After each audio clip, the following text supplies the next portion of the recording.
ঘনিয়ে আসছে বাংলাদেশ ভুটান প্রীতি ম্যাচ এবং বাংলাদেশ সিঙ্গাপুর ম্যাচের সময়। এখন আলোচনার বিষয় কে কে থাকছেন দলে, কে হচ্ছেন অধিনায়ক, বাংলাদেশ ফুটবল দলের অধিনায়ক কে হবেন। এই আলোচনা এখনো পর্যন্ত আমাদের আরো একটু অপেক্ষা করতে হবে সুনির্দিষ্ট উত্তর পেতে। তবে উত্তরের জন্য খুব বেশি নাম খুঁজতে হবে না, মাত্র 3টি নামের দিকেই আমাদের ফোকাস রাখতে হবে। 1 জামাল ভুঁইয়া, 2 তপু বর্মন, 3 হামজা চৌধুরী। জামাল ভুঁইয়ার এই কারণে বলছি, ভারত ম্যাচের সঙ্গে আমরা দেখেছিলাম গত মার্চে ভারতের বিপক্ষে যে ম্যাচটা হয়েছিল শিলংয়ে, অফ দ্য ফিল্ডে ক্যাপ্টেন হিসেবে দেখলাম জামাল ভুঁইয়াকে। তিনি প্রেস কনফারেন্স করলেন, কথা বললেন মিডিয়ার সামনে, সবই অফ দ্য ফিল্ডে নানা অ্যাক্টিভিটিসে দলকে সামনে থেকে লিড দিলেন জামাল ভুঁইয়া। মাঠে গিয়ে দেখা গেল দলের অধিনায়ক তপু বর্মন। তপু বর্মন অবশ্য 22 মিনিটের বেশি খেলতে পারেননি, তার জায়গায় আরেকজন অধিনায়কত্ব করলেন রহমত মিয়া। ফুটবলে অধিনায়ক বিষয়টা এত ফিক্সড আসলে কিছু করা খুব কঠিন। এটা কৌশলগত কারণেই মুহূর্তে মুহূর্তে পরিবর্তন হয়। একজন অধিনায়কের এই 90 মিনিটে খেলার কোনো নিশ্চয়তা নেই। লিওনেল মেসির মতো খুব অসম্ভব প্রতিভাবান, প্রভাব বিস্তারী, ট্যালেন্টেড খেলোয়াড় বাদে পৃথিবীতে ম্যাক্সিমাম ফুটবল দলের অধিনায়কের নামই খুব ফিক্সড করে বলার সুযোগ নেই। তো সেক্ষেত্রে বাংলাদেশ দলের মতো দলে তো আরো চেঞ্জ হয়।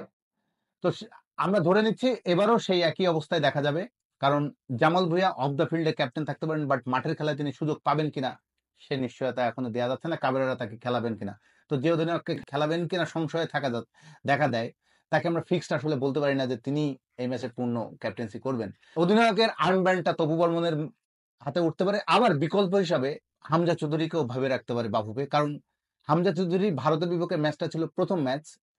ফলে সেই ম্যাচে হামজা চৌধুরীকে আর্মব্যান্ড দেওয়ার মতো বা অধিনায়কের আর্মব্যান্ড দেওয়ার মতো আসলে ওই পরিস্থিতি ছিল না। বাট এখন তো হামজা চৌধুরী বাংলাদেশে যেহেতু খেলে ফেলেছেন, হতে পারে হামজা চৌধুরী শুরু থেকে আর্মব্যান্ড পরে আছেন, আবার হতে পারে তিনি তার বাবুপের বা কোচ হাবিয়ার কাবেরের বিকল্প ভাবনা হামজা চৌধুরী অধিনায়ক হিসেবে থাকতে পারেন। তো মোটা দাগে আমি শুনছি হামজা চৌধুরী, তপু বর্মন, জামাল ভুঁইয়া।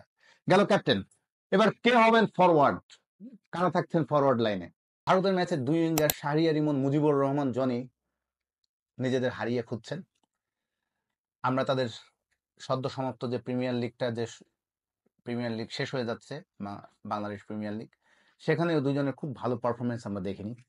বরং প্রিমিয়ার লিগে ফরওয়ার্ডদের মধ্যে আলো ছড়িয়েছেন স্থানীয়রা। এমনিও সর্বোচ্চ গোলদাতা সাধারণত হতে পারেন না বাংলাদেশ ঘরোয়া ফুটবলে, বিশেষ করে প্রিমিয়ার লিগে বিদেশিরাই বেশিরভাগ সর্বোচ্চ গোলদাতা হন। তবে স্থানীয়দের মধ্যে এবার দুজন ফরওয়ার্ডের মধ্যে হেভি কম্পিটিশন আমরা খেয়াল করলাম। এক হচ্ছে রাকিব, বসুন্ধরা কিংসের রাকিব, একজন হচ্ছে পুলিশ এফসির আলামিন। পুলিশ এফসির আলামিন কিন্তু ভারত ম্যাচের আগেও দুর্দান্ত ছন্দে ছিলেন, কাবেরা তাকে দলে নিয়েছিলেন, কিন্তু তিনি 1 মিনিটও খেলার সুযোগ পাননি পুলিশ এফসি আলামিন।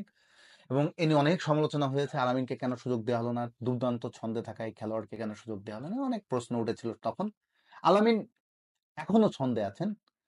তিনি এবং রাকিব, আমি যখন আপনাদেরকে এই কথাটি বলছি তখন তারা আরেকটি ম্যাচ খেলতে নামছেন, কিন্তু তার আগ পর্যন্ত দুজনের 10টি করে গোল আছে সমান।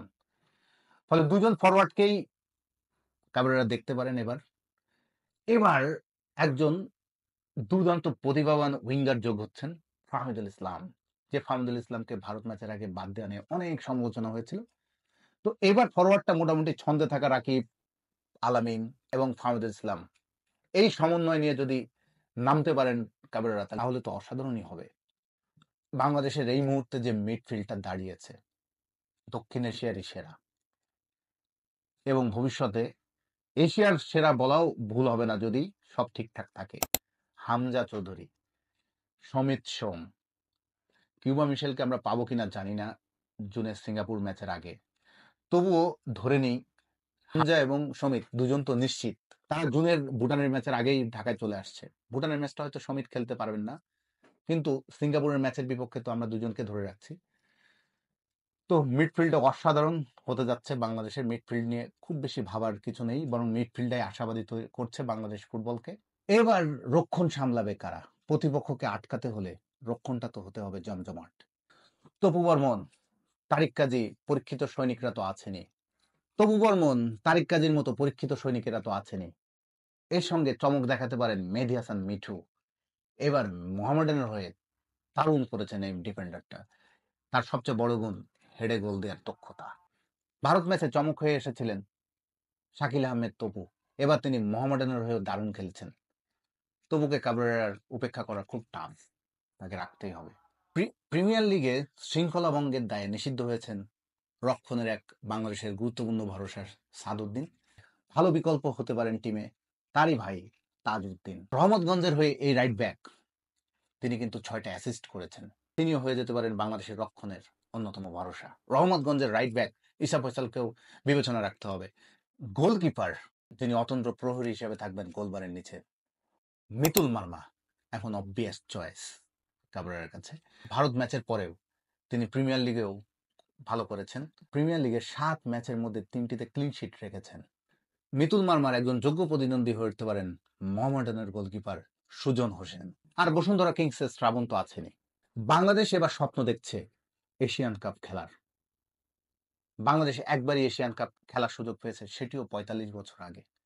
কিন্তু এবার কিভাবে বাংলাদেশ স্বপ্ন দেখছে এশিয়ান কাপ বাছাই পর্ব পেরিয়ে তারা মূল পর্বে জায়গা করে নেবে?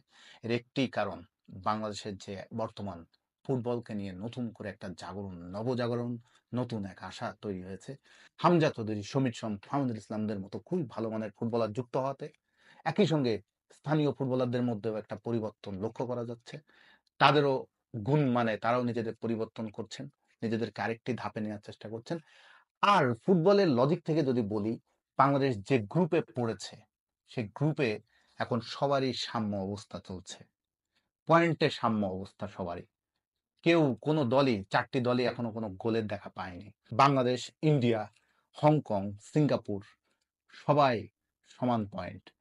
সিঙ্গাপুরের বিপক্ষে যদি বাংলাদেশ 3টি পয়েন্ট নিতে পারে, আরো একটি বিষয় মনে রাখতে হবে, এবার কিন্তু বাংলাদেশ 3টি হোম ম্যাচ খেলছে এবছরই।